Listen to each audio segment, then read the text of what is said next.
aquí es donde justamente se marcan estas diferencias fundamentales. Ojalá la opinión pública la entienda.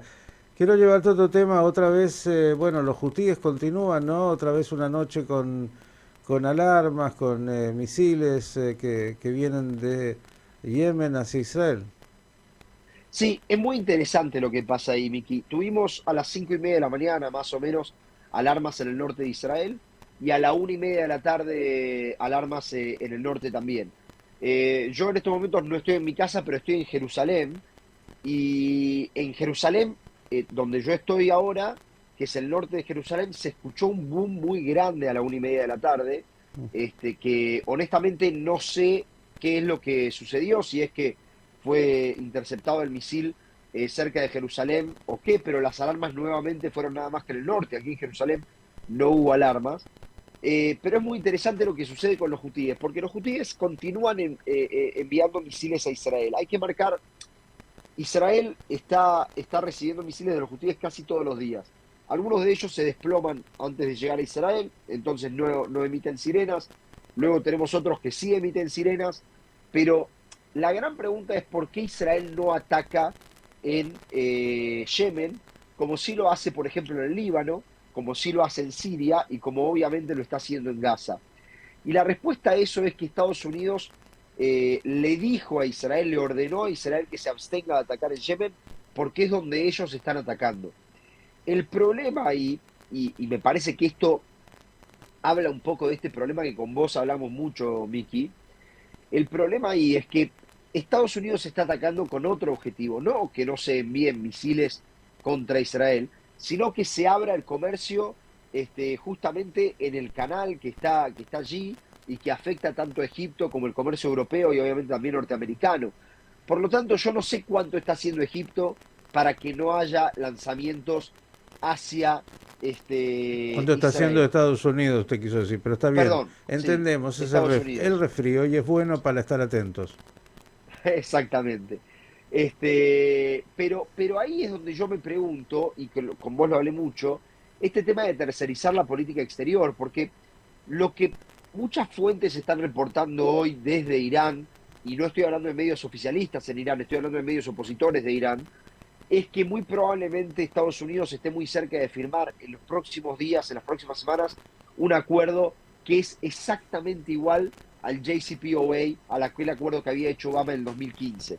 Que más allá de si era un buen o mal acuerdo, Trump decidió irse de ese acuerdo, Israel tenía la esperanza de que con Trump iba a poder atacar, y de repente nosotros nos encontramos con que tenemos que aceptar pasivamente que Estados Unidos negoció lo que era importante para los intereses de ellos. Pasivamente lo mismo está pasando aquí con Yemen. Yemen ataca a Israel, pero Israel lo acepta de manera pasiva. De hecho, la única medida que se tomó respecto de esto fue informar a los ciudadanos minutos antes de que suenen las sirenas. Pareciera ser que Israel no tiene una estrategia del todo clara, o que por lo menos se conforma con esta correa suelta en Gaza, correa suelta en Siria, un poquito suelta en el Líbano, y que con eso dice, bueno, entonces podemos ser pasivos ante las amenazas que parecen ser amenazas mucho más graves. Y el papá es el que impone ahí cómo es la estrategia, tanto en lo que hacen los hutíes, y vienen bombardeando muy intensamente, pero no lo pueden controlar, como en lo que hace sobre todo a las negociaciones con Irán, y están las preguntas abiertas. Algo más que tiene que ver, justo hablaste de Siria, ¿no? El drama, estuve hoy escribiéndome con un amigo, el Sheikh Qasem Bader, de lo que pasa con la comunidad drusa en Siria, que han, bueno, matado a decenas de drusos, el gobierno de Siria y los drusos pidiéndole a Israel protección. Israel ayer que atacó, y atacó muy cerca incluso el palacio presidencial en Damasco, como diciendo, señores, no vamos a permitir esto. ¿Qué es lo que usted ve en ese panorama tan complicado? Hay que ver cómo sigue desarrollándose la historia, y te voy a decir por qué lo digo. Hay algunos líderes drusos del sur de Siria que están diciendo a Israel, mira, no nos interesa que nos ayuden. Y hay otros que están pidiendo ayuda. El miedo justamente de la ayuda israelí es hasta dónde la ayuda no va a terminar siendo intervención extranjera. Acá lo que está pasando me parece que es mucho más interesante para el análisis, es que Israel desconfía extremadamente del gobierno de Ayara o de Al-Julan. Y desconfía no solamente por la cuestión de los drusos, tiene otro tipo de desconfianzas respecto de este gobierno, que las vemos porque Israel también, cuando no se daban estos enfrentamientos con los drusos, también Israel había dicho ya, nosotros nos vamos a quedar en el Golán sirio de manera indefinida, como en los 5 puntos en el Líbano. Acá la gran pregunta estratégica, y para esto obviamente yo no soy quien tiene la respuesta, pero la gran pregunta es una pregunta de las personas más jóvenes capaz que no lo van a entender, pero es una pregunta de embriague y acelerador. Lo que quiero decir es, porque quien maneja auto automático capaz que no lo conoce, pero la pregunta es hasta dónde Israel decide acelerar, cuándo apretar el embriague, cuándo bajar un poco la velocidad, porque Israel puede de alguna forma demostrar que está ahí para proteger a los drusos, pero una vuelta de tuerca además puede terminar dándole legitimidad a otras organizaciones para meterse a defender justamente a las poblaciones sirias. Ujú. Y esa otra organización que está a la espera, no solo en Siria, sino también en el Líbano, es Hezbollah. Hezbollah está deseando que Israel continúe atacando en Siria y que Israel se decida a mantener en esos 5 puntos en el Líbano. De hecho, ayer se conoció que Netanyahu había hablado con la administración de Trump para informarle que se está evaluando aquí en Israel extender una operación por tierra sobre el sur del Líbano. Y si esto fuera verdad, Hezbollah es quien lo está esperando esto con ansias. ¿Por qué? Porque creen que eso le va a dar la legitimidad dentro de la población para poder volver a responder contra Israel. Una legitimidad que no tuvieron, entre paréntesis, en la guerra de 2023, que sí tuvieron en la guerra de 2006. Y siendo que Siria es un eslabón tan importante para la logística iraní, ellos ven que si ahí recuperan la legitimidad, pueden volver a recuperar aquel eslabón. Entonces, en este momento Israel tiene que pensar muy cuidadosamente los pasos que quiere dar, porque un exceso de fuerza o un exceso de confianza en estos procedimientos que está llevando a cabo Israel, que son todos bélicos, no hay mucha negociación política por parte de Israel en la región, puede terminar saliéndole para el otro lado. El delicado equilibrio en una región tan explosiva y tan compleja.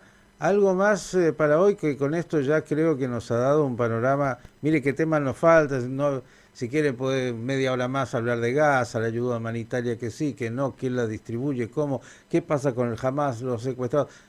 Y si seguimos, yo le digo, hasta Motzai Shabbat, hasta que termine Shabbat vamos a estar. Pero dígame si tiene alguna otra cosa que le parece importante que la audiencia hoy, antes de este Shabbat, tenga también de información. Solo comentar que respecto de Gaza las informaciones son muy contradictorias y no porque sean alguna falsa u otra no. Me parece que Israel también está dando mensajes muy contradictorios. Israel está hablando del ingreso de ayuda humanitaria producto de la presión de Estados Unidos de volver a ingresar ayuda humanitaria. Entre paréntesis, bueno, esto lo podemos hablar durante horas, como decía, pero me suena casi lógico que todos aceptemos con tanta pasividad que la ayuda humanitaria que tiene que llegar a civiles no esté llegando en estos momentos, pero lo que sí voy a decir es que también es contradictorio porque Israel está hablando de citar a miles de reservistas para intensificar el proceso militar allí en la Franja de Gaza. ¿Con qué objetivo? Con el objetivo, según el ejército, de conseguir un mejor acuerdo que el que había. Y acá solo quiero marcar una cosita en 10 segundos. Y esto es que el 18 de marzo Israel comenzó con esta nueva operación para conseguir un mejor acuerdo. Si Israel seguía la fase 2, ya estaríamos viendo a todos los rehenes vivos, a los vivos por lo menos, todos en casa. Israel decidió no seguir porque estaba seguro que podía llegar a un mejor acuerdo.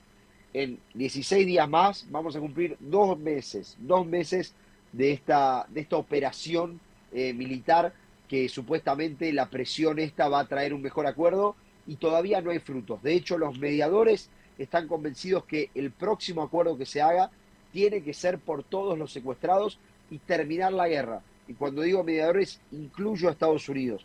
Por lo tanto, hay que ver cuántos frutos van a traer estas operaciones militares que por ahora pareciera ser que hay cierto consenso que hasta a los secuestrados les está costando la vida, porque antes hablábamos de 24 secuestrados vivos y ahora no solo Netanyahu y Sara Netanyahu, sino también en el día de ayer Trump, confirman que son menos que 24. Meta, le pido un favor, apáguese un rato. Shabbat necesita que usted descanse para que el domingo otra vez vuelva con todo esto. Ay, ay, ay, ay, ay. Querido, abrazo enorme, gracias por darnos la información y por diferenciar claramente entre lo que es la tarea periodística, que es ir a los hechos, estudiarlos, analizarlos con toda la seriedad y rigurosidad, de lo que es el resto, que es opinión en las redes de cualquiera y que a veces desgraciadamente termina por parecer que es la realidad, pero la realidad no siempre es coincidente con esa.